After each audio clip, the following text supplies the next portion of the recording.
আদালত অবমাননা মামলায় শেখ হাসিনাকে 6 মাসের কারাদণ্ড, 6 মরদেহ পোড়ানোর মামলায় 8 জনের বিরুদ্ধে গ্রেপ্তারি পরোয়ানা। এই অপরাধ চূড়ান্তভাবে প্রমাণিত হওয়ায় শেখ হাসিনা এবং শাকিল আকন্দ বুলবুলকে দণ্ডিত করেছেন।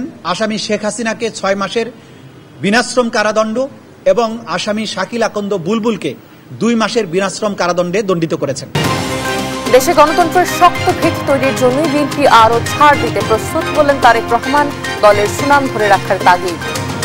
বড় দল হিসাবে আমাদেরকে ছাড় দিতে হবে, কারণ আমাদের দায়িত্ব যেমন বেশি, ঠিক একইভাবে আমাদেরকে ছাড়ও দিতে হবে। শুধু জাতীয় নির্বাচনে তত্ত্বাবধায়ক সরকার চায় বিএনপি, স্থানীয় নির্বাচনে তত্ত্বাবধায়কের দাবি জামায়াতের, ঐকমত্যের আশা কমিশনের।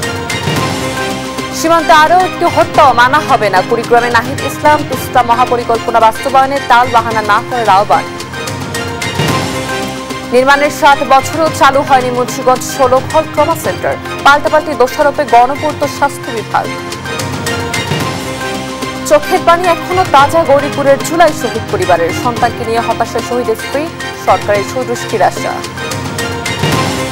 এবং ভোলায় চোখ রাঙাচ্ছে ডেঙ্গু, হাসপাতালে বাড়ছে রোগীর চাপ। এ পর্যন্ত আক্রান্ত 70 জন, সচেতনতার পরামর্শ স্বাস্থ্য বিভাগের।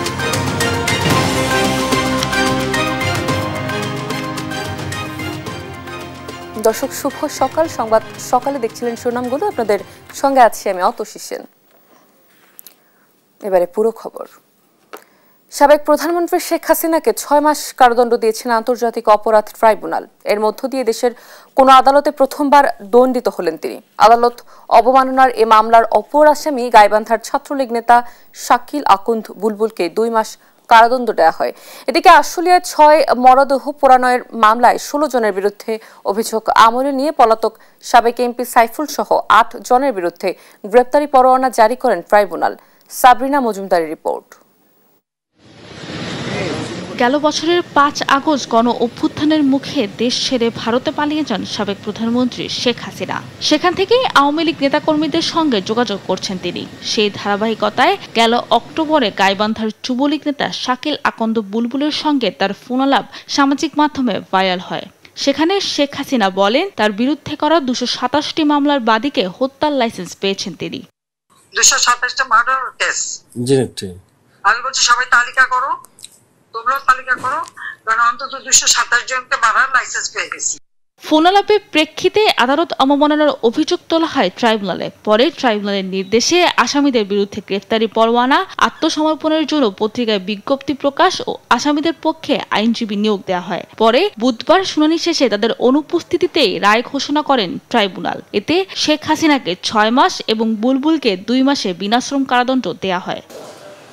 এদিন আদালতে শোনানো হয় ওই কথোপকথন। চিফ প্রসিকিউটর তাজুল ইসলাম জানান, ফরেনসিকে অডিওর সত্যতা মিলেছে। এর মাধ্যমে 227 মামলার বাদী, সাক্ষী, প্রসিকিউশন ও ট্রাইব্যুনালকে হুমকিও দেওয়া হয়েছে। তদন্ত সংস্থা আদালতকে জানায়, আওয়ামী লীগের সাইবার গ্রুপ এ টিমের মাধ্যমে অনলাইন মিটিং করা হয়। তাদের ফেসবুক গ্রুপও আছে। শেখ হাসিনার যে তর্কিত যে কনভারসেশন, সেটিকে আমরা পুলিশের ক্রিমিনাল ইনভেস্টিগেশন ডিপার্টমেন্ট অর্থাৎ সিআইডির মাধ্যমে পরীক্ষা নিরীক্ষা করিয়েছি। তারা পরীক্ষা করে রিপোর্ট দিয়েছেন যে এই কনভারসেশনের যে 2জন ব্যক্তির বক্তব্য আছে, সেই কণ্ঠস্বর দুটি, একটি শেখ হাসিনার এবং একটি শাকিল আকন্দ বুলবুলের, এবং এই কনভারসেশনটি এআই জেনারেটেড নয়। যেদিন তারা আত্মসমর্পণ করবেন অথবা পুলিশ কর্তৃক ধৃত হবেন, তারপর থেকে এই সাজা কার্যকর হবে। পরে শেখ হাসিনার পক্ষে বক্তব্য তুলে ধরেন রাষ্ট্রনিযুক্ত আইনজীবী। বলেন এমন অভিযোগ ঠিক হয়নি। আইনি মতামত তুলে ধরেন অ্যামিকাস কিউরিও। পত্রিকায় এটা একটা ইথারের মাধ্যমে এই বক্তব্যগুলো এসছে। এই যে বক্তব্যগুলি যে ইথারের মধ্যে এসছে, এইগুলির মধ্যে বিভিন্ন পত্রিকায় বিভিন্ন রকমের কথা এসছে। এই যে ডিসক্রিমিনেশন আছে, এই ডিসক্রিমিনেশনের কারণে এটার সঙ্গে আমি দ্বিমত পোষণ করেছি। এদিকে আশুলিয়ার 6 মরদেহ পোড়ানোর ঘটনায় 16 জনের বিরুদ্ধে অভিযোগ আমলে নিয়েছেন ট্রাইব্যুনাল। সেই সঙ্গে এই মামলার পলাতক আসামি সাবেক এমপি সাইফুল ইসলাম সহ 8 জনের বিরুদ্ধে গ্রেফতারি পরোয়ানা জারি করা হয়। সাবরিনা মজুমদার, দেশ টিভি, ঢাকা। গণতন্ত্রের শক্ত ভিত তৈরির জন্য বিএনপি ছাড় দিয়ে আসছে।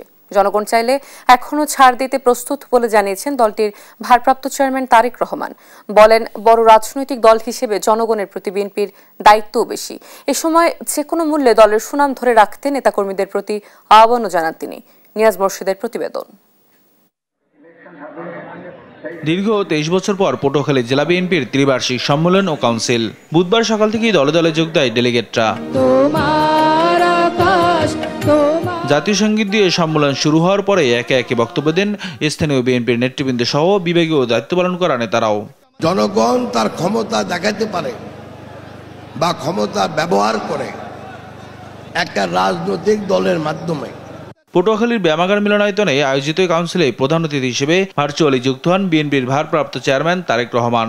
এ সময় জনগণের সমর্থন পেতে তাদের প্রত্যাশা অনুযায়ী কাজ করার নির্দেশনা দেন তিনি। জনগণের সঙ্গে থাকুন, জনগণকে সঙ্গে রাখুন, জনগণের সাথে থাকুন, জনগণকে সাথে রাখুন। রাজনৈতিক কর্মীর মূল দায়িত্ব কি? মূল দায়িত্ব হচ্ছে মানুষকে খুশি রাখা, জনগণকে খুশি রাখা, জনগণের সমর্থন আপনার পক্ষে রাখা। তারেক রহমান বলেন, দেশের সবচেয়ে বড় রাজনৈতিক দল হিসেবে জনগণের প্রতি বিএনপির দায়িত্ব বেশি, তাই গণতন্ত্র প্রতিষ্ঠায় ছাড় দিয়ে আসছে, আরো ছাড় দিতে প্রস্তুত।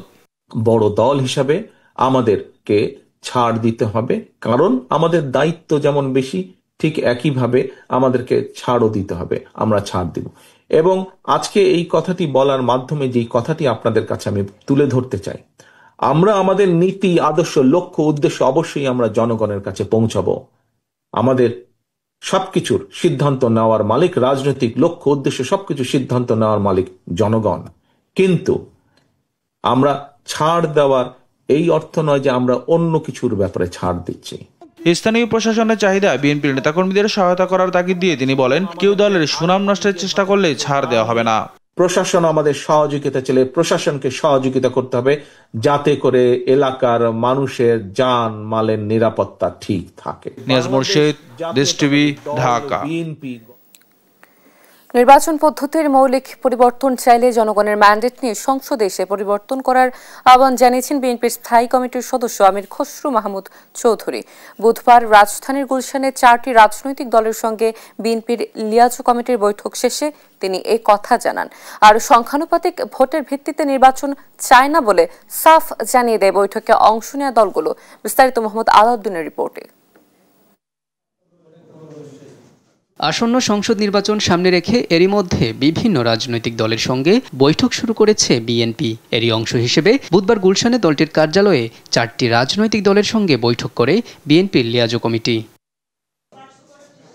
এ সময় সংস্কার, নির্বাচন ও জুলাই সনদ নিয়ে আলোচনার কথা জানায় অংশ নেয়া দলগুলো। বলেন, পিআর পদ্ধতিতে নির্বাচনের জন্য এখনই একমত না তারা। এই মুহূর্তে এই জিনিসটা প্র্যাকটিক্যাল না। আমাদের বাংলাদেশের কনস্টিটিউশন, আরপিও এবং ভোটাররা মানে এটা তো এরকম বাংলাদেশে এই সিস্টেমটা কখনো হয় নাই। এমপিরা তাদের এলাকার প্রতি কমিটমেন্ট থাকে। পিআর সিস্টেম যদি আপনি ভালোভাবে দেখেন, সেখানে এমপিদের সেরকম গুরুত্ব নাই, সেখানে মার্কার একটা ব্যাপার থাকে। জুলাই সনদ ঘোষণা হবে, তো সবার ঐক্যমতের ভিত্তিতে একটা সনদ ঘোষণা হবে। সেখানে একক কোনো ব্যক্তি কিংবা একক কোনো দল যদি বলে যে আমরা জুলাই সনদ ঘোষণা করব, এটা হবে জাতির সাথে প্রহসন। আমরা এই বিষয়টি সতর্ক থাকার অনুরোধ করেছি, যাতে করে কোনোভাবেই এই পিআর পদ্ধতি নির্বাচনে না আসে। এ ব্যাপারে বিএনপি স্থায়ী কমিটির সদস্য আমির খসরু মাহমুদ চৌধুরী বলেন, যে কোনো বিষয়ে মৌলিক পরিবর্তন চাইলে জনগণের ম্যান্ডেট নিয়ে সংসদে এসে নির্বাচিত সরকারের মাধ্যমে তার পরিবর্তন করতে হবে।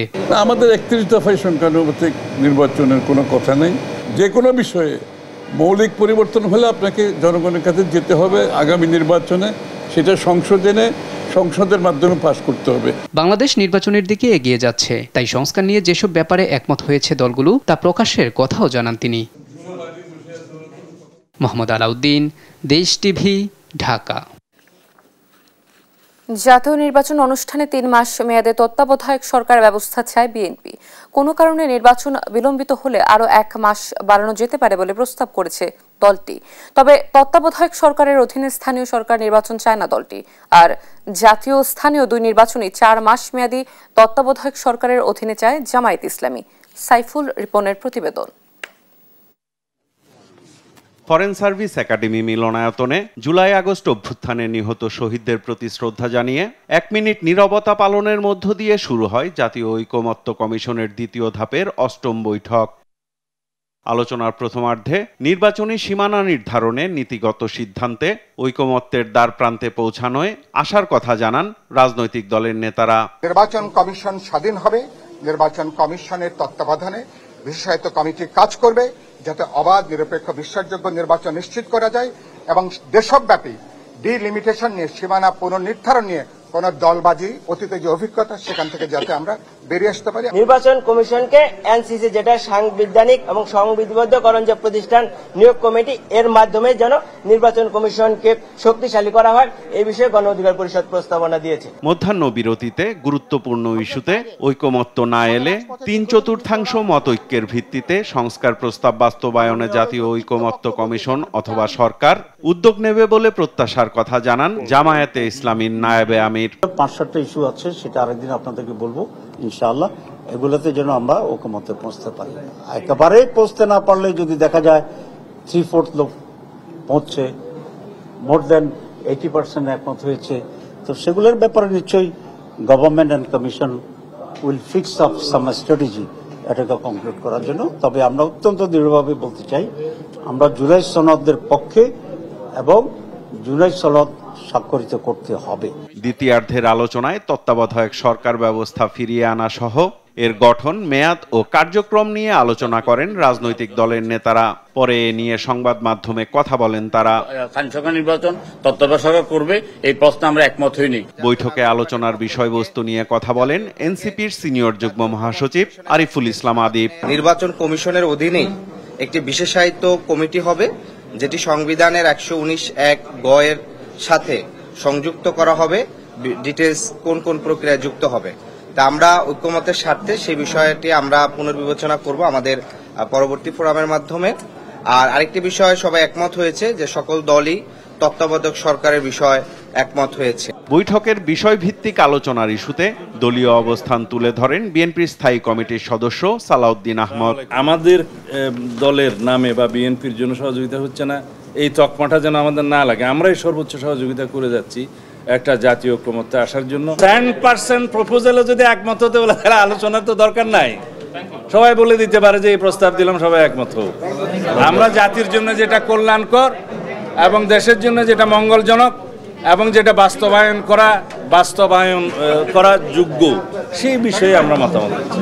অসম্পূর্ণ আলোচনা শেষ করে ঐকমত্যে পৌঁছাতে ফরেন সার্ভিস একাডেমিতে আবার বসবে জাতীয় ঐকমত্য কমিশনের বৈঠক। সাইফুল রিপন, দেশ টিভি, ঢাকা। মানিকগঞ্জ 1 আসনের সাবেক সংসদ সদস্য বাংলাদেশ জাতীয় ক্রিকেট দলের সাবেক অধিনায়ক নাইমুর রহমান দুর্জয়কে গ্রেপ্তার করেছে পুলিশ। মানিকগঞ্জ গোয়েন্দা পুলিশের একটি দল রাজধানীর লালমাটি এলাকা থেকে তাকে গ্রেপ্তার করে। তার বিরুদ্ধে হত্যাসহ একাধিক মামলা রয়েছে। এর আগে গত 21 জানুয়ারি দুর্নীতির অভিযোগে ঢাকার লালমাটিয়ায় তার মালিকানাধীন 2523 বর্গফুট আয়তনের একটি ফ্ল্যাট, জমি ও 3টি গাড়ি জব্দের নির্দেশ দেন ঢাকার মহানগর সিনিয়র বিশেষ জজ আদালত। একই সঙ্গে তার নামে থাকা 12টি ব্যাংক হিসাবও জব্দের আদেশ দেওয়া হয়। দুর্জয় 2001 সালে জাতীয় সংসদ নির্বাচনে আওয়ামী লীগের প্রার্থী হিসেবে মানিকগঞ্জ 1 আসন থেকে সংসদ সদস্য নির্বাচিত হন। পরবর্তীতে তিনি আওয়ামী লীগের মনোনয়নে 2018 ও 18 সালে একই আসন থেকে এমপি নির্বাচিত হন।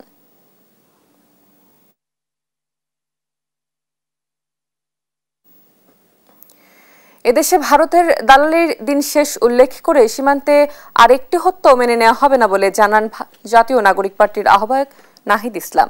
জুলাই পদযাত্রার দ্বিতীয় দিনে কুড়িগ্রামের পথসভায় এই হুঁশিয়ারি দেন তিনি। তিস্তা মহাপরিকল্পনা বাস্তবায়নে কোনো টালবাহানা না করারও আহ্বান জানান নাহিদ ইসলাম। কুড়িগ্রাম থেকে আলিমুজ্জামান সাফওয়ানের রিপোর্ট।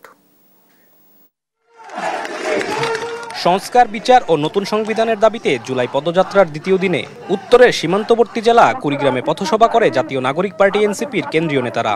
এ সময় স্থানীয়দের দুঃখ দুর্দশার খোঁজ নেন দলের আহ্বায়ক নাহিদ ইসলাম। এনসিপির নেতারা কুড়িগ্রাম শহরে পৌঁছালে স্থানীয় নেতাকর্মীদের পাশাপাশি সাধারণ মানুষের ভালোবাসায় সিক্ত হন। শহরে টানা 4 কিলোমিটার পদযাত্রা শেষে ঘোষপাড়া এলাকায় পথসভা করে এনসিপি। এ সময় শহর কেন্দ্রিক রাজনীতি থেকে বেরিয়ে তৃণমূলের মানুষের পাশে থেকে রাজনীতি করার প্রতিশ্রুতি দেন তারা।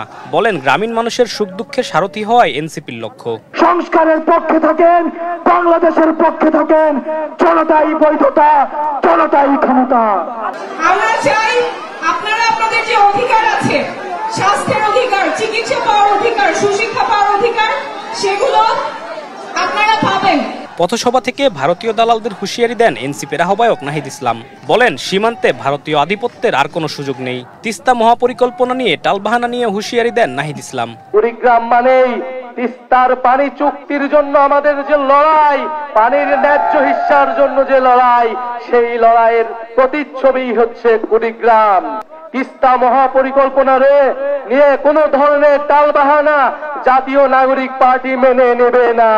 পদযাত্রা থেকে আগামী ৩রা আগস্ট কেন্দ্রীয় শহীদ মিনারে জড়ো হতে উত্তরের বাসিন্দাদের আহ্বান জানান এনসিপির নেতারা। আলিমুজ্জামান সাফওয়ান, দেশ টিভি, কুড়িগ্রাম। দেখছেন সংবাদ সকাল। ভবন নির্মাণের ৭ বছরেও চালু হয়নি ঢাকা মাওয়া এক্সপ্রেসওয়ের পাশে মুন্সিগঞ্জ ১৬ ট্রমা সেন্টারের কার্যক্রম। স্বাস্থ্য বিভাগ বলছে এখনো ভবন বুঝিয়ে দেয়নি গণপূর্ত বিভাগ, আর গণপূর্তের দাবি চিঠি দিয়েও স্বাস্থ্য বিভাগের সাড়া মেলেনি। সুমিত সরকার সুমনের তথ্য ছবিতে জানাচ্ছেন আব্দুল্লাহ আল মারুফ।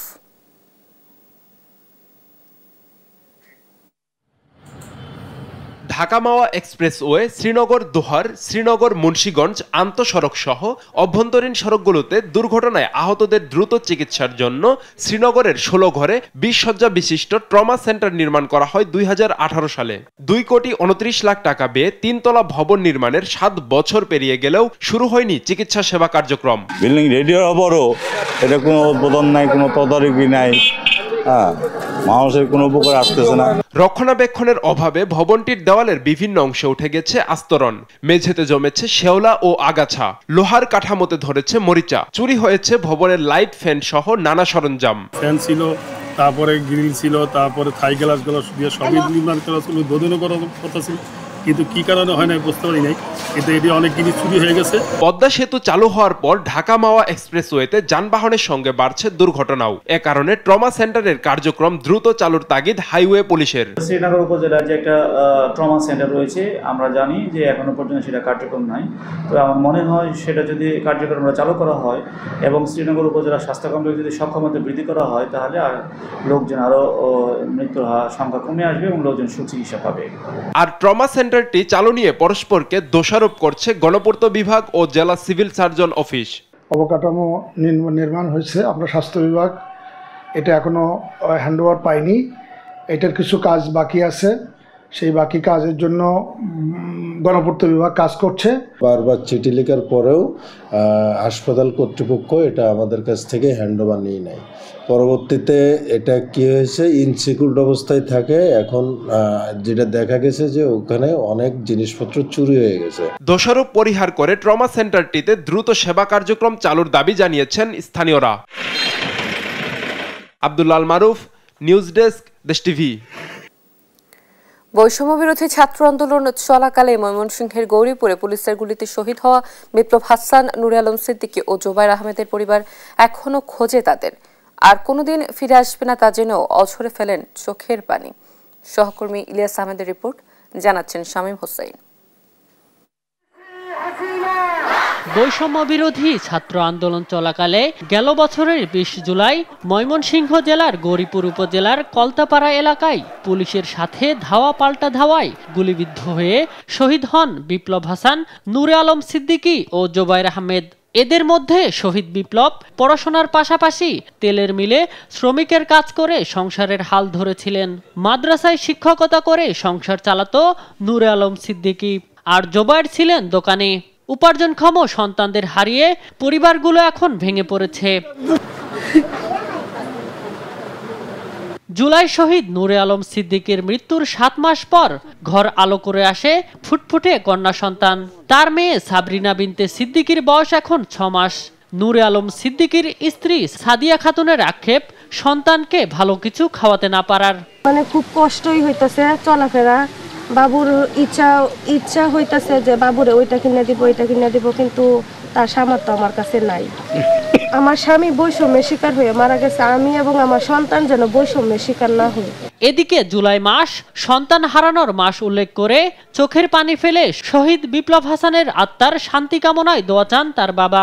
আল্লাহর কাছে দোয়া করছি যে আল্লাহ আমার সন্তানকে বেহেশতে বাসী করে, এটাই হলো বড় আশা, বড় চাওয়ার মতো।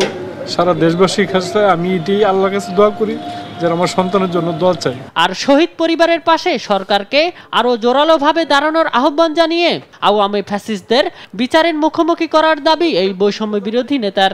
তো আমরা খোঁজখবর নিয়ে জানতে পারি অল্প কিছু সুবিধা তারা পাচ্ছে শহীদ পরিবারগুলো, তাদের পাশে সরকারকে আরও ভালোভাবে দাঁড়ানো উচিত। এবং এখনও পর্যন্ত 1টি বছর হয়ে গেল, এখনও পর্যন্ত কিন্তু আমরা যেই লোকাল উপজেলায় থানা বা জেলা পর্যায়ে যেই আওয়ামী লীগের ফেসিস্টরা বা যেই পুলিশ সদস্যরা যারা চক্রান্তে জড়িত ছিল এই আমাদের ভাইদেরকে হত্যা করার লক্ষ্যে, তাদেরকে কিন্তু এখনও আইনের আওতায় ওইভাবে আনা হয়নি।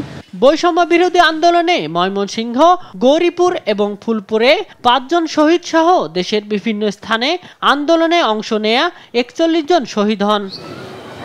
শামীম হোসেন, নিউজ ডেস্ক, দেশ টিভি। উপকূলীয় জেলা ভোলায় ধীরে ধীরে চোখ রাঙাচ্ছে ডেঙ্গু। হাসপাতালগুলোতে প্রতিদিনই বাড়ছে রোগীর চাপ। জেলায় এ পর্যন্ত 70 জন ডেঙ্গু আক্রান্ত হয়েছে। এখন পর্যন্ত কেউ মারা না গেলেও সংক্রমণ দ্রুত ছড়িয়ে পড়ায় আতঙ্কিত জেলার মানুষ। তবে স্বাস্থ্য বিভাগের পরামর্শ, আতঙ্কিত না হয়ে সচেতন হতে হবে। সহকর্মী ছোটন সাহার রিপোর্ট, জানাচ্ছেন শামীম হোসেন। উপকূলীয় জেলা হিসেবে ভোলায় বৃষ্টি এবং আবহাওয়ার বৈরীভাব সবসময় বিরাজমান থাকায় বর্ষা মৌসুম এলেই দুর্গম এলাকায় ছড়িয়ে পড়ে নানা অসুখ বিসুখ।